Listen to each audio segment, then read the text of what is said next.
इसमें सरकार की पूरी मिली झगत है। 6.5 लाख करोड़ जो 11वें नंबर पर कुछ दिन पहला था, 26वें नंबर पर जो अडानी आ चुके हैं इस नंबर पर, आप बताइए तो इसका रीजन क्या है? इसके पीछे बीजेपी सरकार का काम है पूरी तरह से। बीजेपी सरकार जानती थी पहले से, लिस्ट में 31 जो सबसे बड़े धनी ठेठ हैं वो केवल गुजरात से हैं। पार्सलिटी की जा रही है लोगों से, भारत के लोगों से। बीजेपी सरकार, इसका मतलब ये कि वो संपूर्ण भारत को एक मान नहीं रही है, यूनाइटेड नहीं करना चाह रही है, क्योंकि वो अपने प्रदेश के ही धन्ना सेठों को लोन दे रही है, उन्हीं की कंपनियों को ऊपर बढ़ा रही है। और बीजेपी हाथ झाड़ जाएगी, हमारा कोई मतलब नहीं है, वो तो अडानी ने करे थे, अडानी को देश छोड़कर बाहर भगा देंगे, और भगा दिए पैसे लेके।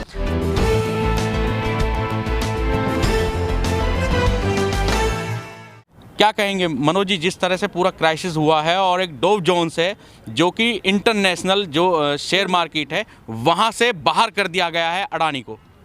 मेरा सबसे पहले सभी साथियों को मेरा क्रांतिकारी जय भीम, नमो बुद्धाय। साथियों, ये जो प्लानिंग थी, मैं पिछली बार भी बोला था, ये प्लानिंग थी, प्रायोजित प्लानिंग थी। और ये आप देख रहे होगे जो नंबर 1 इंडिया के नंबर 1 और ऑल वर्ल्ड में सेकंड नंबर के जो रिचेस्ट पर्सन थे अडानी, उनकी जो कंपनियां थीं वो कंपनियां फर्जी रूप से रजिस्टर्ड कराई गई थी। और उनकी जो वैल्यूएशन जो कराई गई थी 85% ज़्यादा दिखाकर उन्हें गवर्नमेंट ने जानबूझकर, जो बीजेपी गवर्नमेंट है, सेंट्रल गवर्नमेंट, इसने उसे कई लाख करोड़ रुपया लोन देने की, मतलब बैंक लोन दिलवाया था और उसे नंबर 2 की पोजीशन पर लाया गया था। और अब पिछले कुछ दिनों से जैसे ही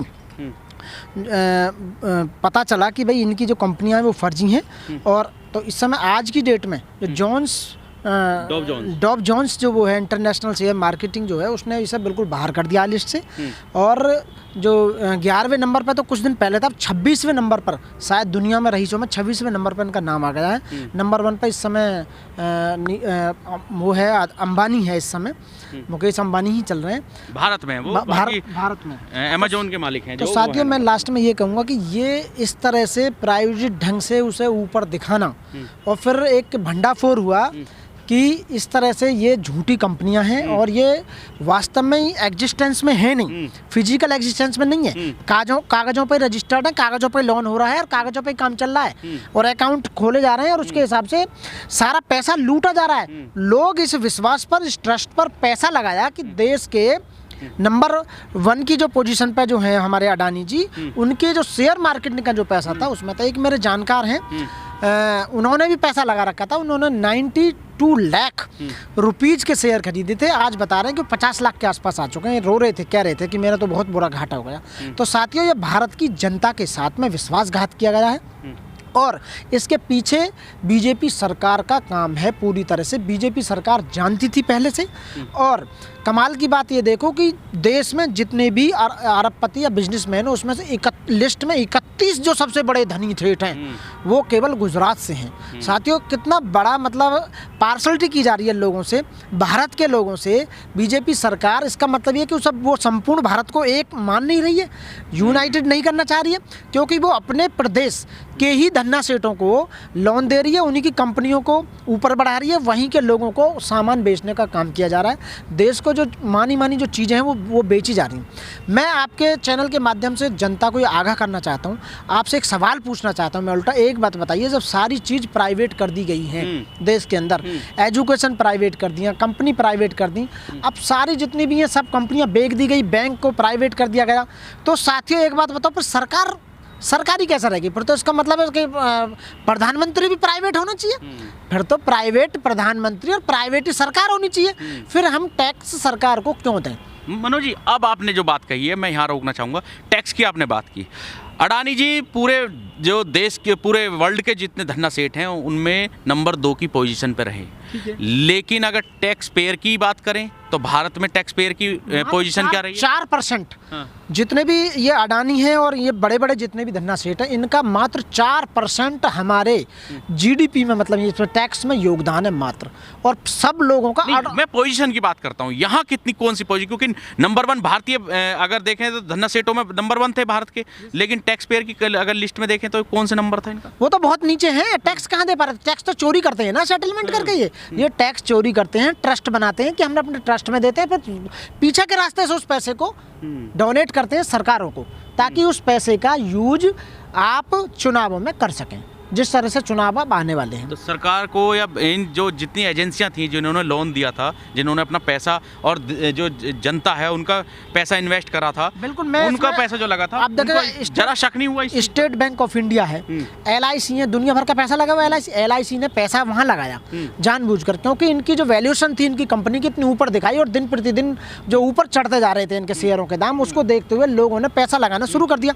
जब पैसा लगाना शुरू कर दिया इन लोगों ने, तो उसके बाद इस तरह का ये घोटाला, मेरे को लगता है कि जब से देश आज़ाद हुआ है, देश आज़ाद होने के बाद ये जो घोटाला, शेयर घोटाला जिसे बोलते हैं, ये पूरा सब घोटाला एक तरफ, पूरे देश के, और ये घोटाला एक तरफ सबसे बड़ा घोटाला साबित किया जा रहा है आज की डेट में।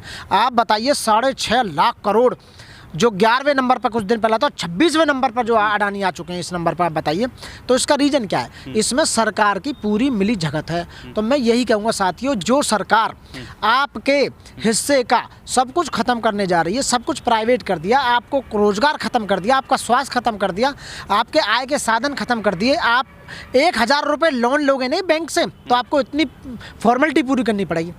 अब यही सवाल जो है, यही सवाल खड़ा होता है कि एक आम आदमी जब बैंक से लोन लेने जाता है तो उसकी तमाम वो हैसियत देखी जाती है, उसका तमाम वो वेरिफिकेशन की जाती है। तो यहाँ कौन सी चूक हुई? इतना बड़ा पैसा जो है वो सौंप दिया जाता है अडानी को, यहाँ कौन सी चूक हुई एजेंसी? वो बिल्कुल यही चूक नहीं हुई, ये जानबूझकर प्लानिंग की गई। आप बताइए, जिसके भैया जो भाई हैं वो विदेशों में नकली कंपनियों के नाम पे पैसा लगवा रहे हैं, लोगों का पैसा लगा रहे हैं, वो तो शुक्र करो विदेश की जो कंपनी है जिसने एनालिसिस करके बताया कि भाई कि आपका इस तरह के 2 नंबर से कंपनियां रजिस्टर्ड की जा रही हैं और वैल्यूएशन गलत दिखाकर आपको लूटा जा रहा है।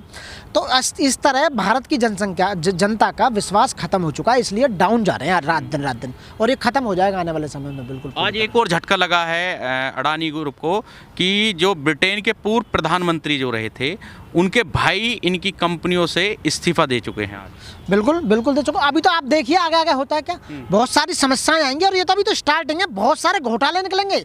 यदि सरकार चेंज हो जाए 2024 में, सेंट्रल गवर्नमेंट यदि कांग्रेस की आ जाए या किसी और गवर्नमेंट की आ जाए, या विपक्षी दल सारे एक हो जाएं, सबकी यानी बहुजनों की गवर्नमेंट बन जाए, जितने क्षेत्रीय दल हैं, तो आपको पता चलेगा कि देश में कितने बड़े घोटाले इन्होंने करे हैं, किसके माध्यम से करें, और बीजेपी हाथ झाड़ जाएगी, हमारा कोई मतलब नहीं है, वो तो अडानी ने करे थे। अडानी को देश छोड़कर बाहर भगा देंगे, और भगा दिए पैसे लेके। तो कुल मिला के अपने सर पे कुछ नहीं लेना चाह रहे, और मेन मीडिया बिल्कुल भी नहीं दिखा रही। आप जैसे जो सोशल मीडिया है वो दिखाने का काम कर रहे हैं, सच्चाई को वो रास्ते में ला रहे हैं, क्योंकि जो मेन मीडिया है उनके मुंह बंद कर दिए गए, उनके अकाउंटों में मोटा पैसा भेज दिया है कि आप रात दिन केवल हिंदू मुस्लिम करे जाओ, 4 मुर्गे बैठा देते हैं हिंदू मुस्लिम करके, वो आपस में करते रहते हैं। इस वीडियो में कही गई सभी बातें वक्ता की अपनी राय है, जिसकी पुष्टि हम या हमारा चैनल नेशन टाइम नहीं करता।